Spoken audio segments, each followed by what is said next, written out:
as we head into the weekend. So look, when we show you guys our Daybreak Rewind stories, we really like to take a look back at the way things used to be and how life has changed over the years. Seems so much slower back then, but this week that old film helped to give one family a peek into their long past with all of their customers at a very well-known Fort Worth business. You might have been there. Chris Sadeghi has a very special Daybreak Rewind. And what's the name on the order? The saying is, if it ain't broke, don't fix it. But if it tastes great, don't change it. It's the best hamburger I've ever eaten in my life. And Monty Suttle's been eating Kincaid burgers since before they were even a burger place. It was still primarily a grocery store. Customers volunteer statements like the best burger in town, in fact, the best in the West. When a grocery store started selling unbeatable burgers, WFAA sent a reporter to Kincaid's in 1975. We found the story in the SMU Jones Film Archive that shows grocery shelves turned makeshift tables.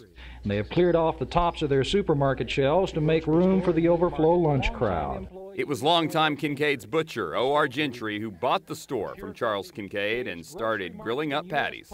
Do your competitors ever come in to spy on you to see what it is you're doing? They sure do. They come in all the time. McDonald's? McDonald's. Jack in the Box? Right.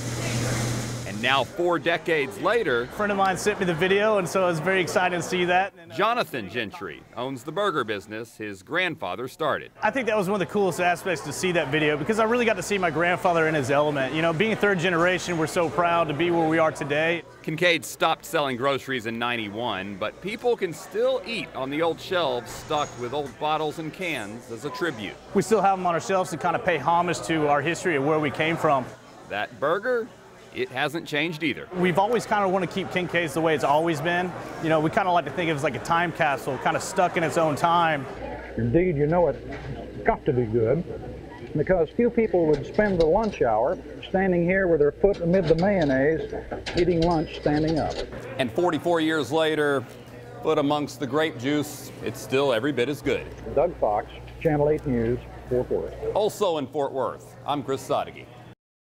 Chris is so creative with those rewind stories. I know, he wore it better too. It's true though, a lot of times you'll see your favorite place. I remember a local place down in Houston and then you get new ownership or whatever and then they change the recipe and it's such a bummer and they ruin it. Yeah, I like how they have committed to keeping it small and sort of the way it's always been. All in the family. I'm a sucker for tradition.